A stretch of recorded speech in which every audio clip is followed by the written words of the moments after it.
Foundation से गुजारिश करता हूँ आप तशरीफ लाएं और अपने तासुरात से हम तलबा को मुस्तफीद फरमाएं। इंजीनियर जमील अहमद साहब, director the nation foundation Mau.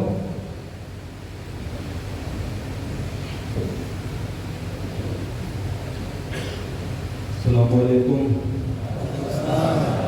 Stage पे दरबार राज्यसभा के इसमें भी जनाब सालिम अंसारी साहब, एक्स चेयरमैन जनाब तैयब फाल्के साहब, माँ फाउंडेशन के चेयरमैन जनाब जुमा अख्तर साहब और एक यंग पॉलिटिशियन जनाब आबिद अख्तर साहब और दीगर मेहमान, इस प्रोग्राम के मेहमान खुदुद्दीन मौलाना साहब। यहाँ पे ये जो प्रोग्राम मार्केट किया गया है, मैं तब से सुन रहा था सबकी ज़बानों से यही है कि जो नए तलबा आए हैं ये एक तरह से फ्रेशर पार्टी की तरह है, इसको मोटिवेशन देना है। हमको भी जो कार्ड मिला और जब इन्विटेशन के लिए कॉल आई तो हमें भी बताया गया कि जो नए बच्चे आए हैं उनमें एक जोश, एक बलबला, एक मोटिवेशन हम तमाम जिम्मेदारान को भरना है। ये मदारिस के बच्चे जिनको हम जोश देने आए हैं, जिनको हम मोटिवेट करने आए हैं, इन मदारिस के तलबा को ये बताना जरूरी है कि जब तुम मोटिवेटेड हो जाओगे तो तुम्हें करना क्या है, तुम्हें जिंदगी में करना क्या है ये पता है क्या? कि तुमने अपना मुकद्दर किसी दूसरों के हाथ में दे दिया है कि तुम्हारा एडमिशन यहाँ हो गया है तो तुम्हें अभी एक आलिम बनना है, तुम्हारी जिंदगी क्लोज, कुछ और नहीं कर सकते क्या?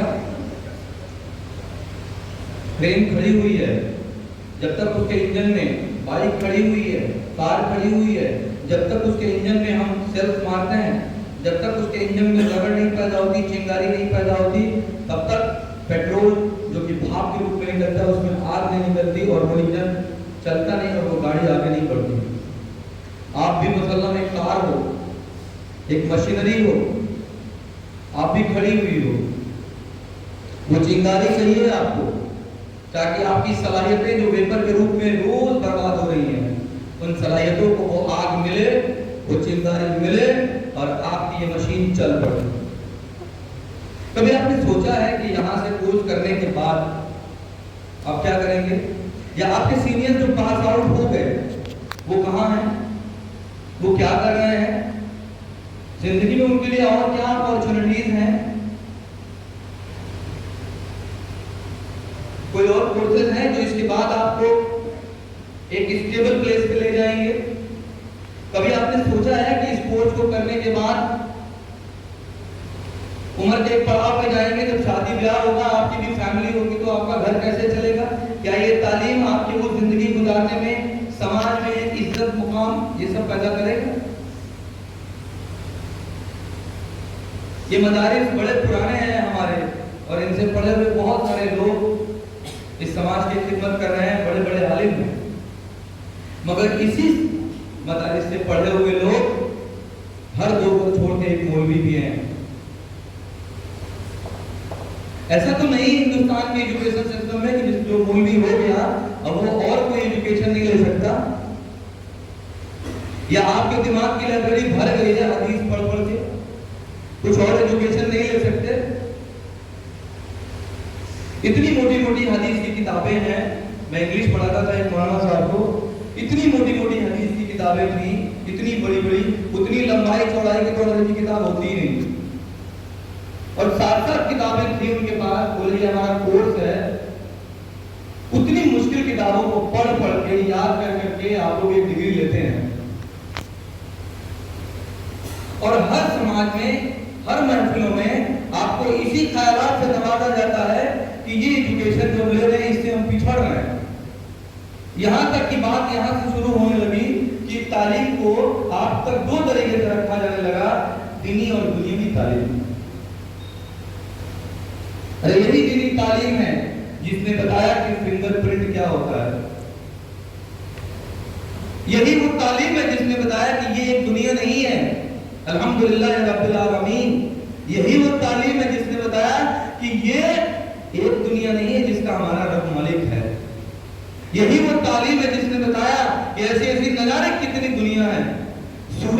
साइंस जानते हैं ये सूरज जो रोज हमें रोशनी देता है? आप नहीं जानते, क्योंकि आपके कोर्स में नहीं है ये सब। सूरज करोड़ों साल से इतनी गर्मी हमें दिए जा रहा है, आप जानते हैं कैसे देता है? वो नहीं जानते। अल्लाह ताला ने एक फैक्ट्री बनाया कि सूरज से रोशनी जो आएगी उसमें ताकत है, उस रोशनी को पकड़ने के लिए हर पत्ती में एक किचन बना दिया जिसका नाम क्लोरोफिल रख दिया। वो रोशनी को वो किचन पकड़ता है और हमारे मुंह से निकली हुई कार्बन डाइऑक्साइड को मिला के, जैसे किचन में हम खाना बनाते हैं, मुंह से निकली हुई कार्बन डाइऑक्साइड और सूरज से आई हुई वो गर्मी और वो क्लोरोफिल, ये तीन चीजें मिलती हैं और हमारे इस एटमॉस्फेयर में भाप के रूप में मौजूद पानी, इन सब को मिला के, जैसे मिला के खाना बनाते हैं, वो पत्ती हमें ग्लूकोज बना के देती है। उसको हम प्रकाश संश्लेषण, फोटोसिंथेसिस के रूप में जानते हैं। अल्लाह ताला ने एक मशीन बनाई, मगर याद रखिए उसी मशीन से अनार बनता है, उसी मशीन से गेहूं, चावल, दुनिया के तमाम खाने की चीजें उसी मशीन से बनती हैं। आप जानते हैं क्यों ऐसे बनता है? आप जानते हैं कि आप पेट्रोल से फोकस खत्म हो गया है, हाइड्रोजन गैस पे रिसर्च हो रही है। ऐसा रिसर्च में आया है कि पेट्रोल के एक कण में जितनी ताकत है, हाइड्रोजन गैस में उससे 3 गुना ताकत है। आप नहीं जानते, हम नहीं जानते। वो दहक रहा है, उसमें कौन सी गैसें एक दूसरे में चेंज हो रही है तो इतनी ऊर्जा निकल रही है, हम नहीं जानते। क्या हमें जानने का हक नहीं? हमारी डिग्री, हमारी शक्ल सूरत देख के कोई हमारे फ्यूचर को डिसाइड कर दे, ऐसा आपको बर्दाश्त है क्या? अपने हालात पे गौर करिए, इससे बड़ा मोटिवेशन कुछ नहीं है। जिस घर से आप आए हैं, जिस मोहल्ले से आप आए हैं, वहां के हालात को अपने नजर में रखिए, इससे बड़ा मोटिवेशन कुछ नहीं है। अपने माँ बाप की शक्लों को याद करिए, अपने छोटे भाई बहन की शक्लों को याद करिए, उससे बड़ा मोटिवेशन मैं दे सकता हूँ। ये पूरा जो मेहमान खुसूसी और तमाम लोग हैं, कोई आपको मोटिवेट नहीं कर सकता। अपने हालात पे गौर करिए और उस कोर्सेज के बारे में सोचिए जिन कोर्सेज को करके दुनिया में लोग आज इज्जत की नजर से देखे जाते हैं। आप ये कोर्स कर रहे हैं, बिल्कुल मेहनत से करिए। मेरा पर्सनल एक सजेशन है कि आप, अगर आपकी उम्र है, आप एलिजिबल है, तो जिस क्लास से भी अपनी एजुकेशन अंग्रेजी लाइन की स्टार्ट कर सकते हैं, स्कूलों में एडमिशन लीजिए, इवनिंग क्लासेस करिए, ना? नेशनल ओपन स्कूलिंग से आप एडमिशन लीजिए, जहां पे आपको कोई कंपल्सरी नहीं है, वहां से डिग्रियां लीजिए और एक कंपाइल करके एक दोनों डिग्रियां आगे लेके बढ़िए। और आगे जाने के बाद जब वो एजुकेशन आपके पास रहेगी, आपको अरबी पे महारत है, आपको उर्दू पे महारत है, इन सब्जेक्ट का यूज करके आप बड़े बड़े कॉम्पिटिटिव एग्जाम में आइए, जैसे कि मौके कई लोग आ चुके हैं। आप नीट करिए, आप में जहन बहुत स्ट्रांग है, आप इतनी मोटी मोटी किताबें पढ़ती हैं, इसमें हाफिजा करते हैं, कितनी टेढ़ी एजुकेशन है हाफिजा की तालीम, जो पूरे उम्र आपको याद रखना है। तो इस ब्रेन में इतनी ताकत है कि आपको, आप बिना समझे हुए वर्ड बाय वर्ड आप उसको याद रखते हैं। तो इतने बेहतरीन दिमाग का इस्तेमाल केवल एक डिग्री के लिए तो नहीं है ना। साइड से जो स्कूल की एजुकेशन में एडमिशन लीजिए, और जिनका दिमाग अच्छा है वो साइंस पढ़ें। साइंस पढ़ के मौलवियाना खत्म करने के बाद आप उस लाइन में जब ग्रेजुएशन में एंट्री करेंगे, आपके प्रिंसिपल साहब खुद ही दुनिया देखे हुए हैं, जेएनयू प्रोडक्ट हैं। क्योंकि जब तक अपने बारे में सोचेंगे नहीं, जब तक अपने हालात पे गौर नहीं करेंगे, तब तक आपको अपने हालात को बदलने के बारे में ख्यालात नहीं आएंगे। और ये कोई और नहीं मोटिवेट करेगा। हिंदुस्तान में हम लोगों की क्या, दुनिया में हम लोगों की क्या जो हालात हैं, क्या ये हालात काफी नहीं है हमें मोटिवेट करने के लिए? क्या हालात काफी नहीं है हमको अपने फ्यूचर के बारे में सोचने के लिए? हमारी तो, हम 40-42 के बाद लोग यहाँ पे 60, 65, 75 के हैं, ये नस्लें लगभग हम जिंदगी के सेकंड फेज में हम लोग जा चुके हैं। अभी पता नहीं हमारी औलादों को, आपके बच्चे जो होंगे उनको कैसे हिंदुस्तान देखना है। तो अगर आप चाहते हैं कि बावकार जिंदगी गुजारें, आप चाहते हैं कि आपकी एजुकेशन को आपकी पहचान बना के आपको डिमोटिवेट और कमतरी की नजरों से ना देखा जाए, और मदरसे में पढ़ने वाले बच्चों में एक चीज मैंने हमेशा देखा है, एहसास कमतरी होती है। ये लोग इंग्लिश मीडियम के इंग्लिश स्पीकिंग कोर्सेज भी ज्वाइन करते हैं, बड़ी भीड़ होती है। ये बेहतरीन वॉलीबॉल खेलते हैं। कहां से ये एहसास कमतरी आप में घुसी है, मुझे तो समझ ही नहीं आ रहा। किसने आपको बता दिया कि आप अलग हो? किसने आपको बता दिया कि आप कुछ नहीं कर सकते? आप में बहुत एनर्जी है। मैं भी मदरसे का प्रोडक्ट हूं, मैंने भी मुंशी किया है। बड़े बड़े इंस्टीट्यूशंस को आपके तालीम की जरूरत है। जब मैं दैनिक जागरण में काम करता था तो मेरे जो हेड थे वो कश्मीरी थे। अक्सर वो मुझे बुलाते, जब मेरे केबिन में आना था तो मैं कहता क्या काम है, तो वो मुझे एक पुराना पेपर निकालते। वो कश्मीरी ब्राह्मण थे, माइग्रेट करके वो लोग पंजाब में थे, उनकी जमीनें वहां थी और वो तमाम जमीनों के कागजात उर्दू में लिखे हुए थे, कश्मीरी। तो मुझसे कहते थे यार तेरा एहसान होगा, पढ़ के मुझे बता दे क्या लिखा हुआ है। एजुकेशन कभी खराब नहीं होती, एजुकेशन खराब नहीं होती कभी। आप अपने को मल्टी डायरेक्शनल ग्रोथ की तरफ ले जाइए। मदरसे में पढ़िए और कोर्सेज के बारे में सोचिए। गाइडलाइन की कमी है, मौलाना से बात करिए।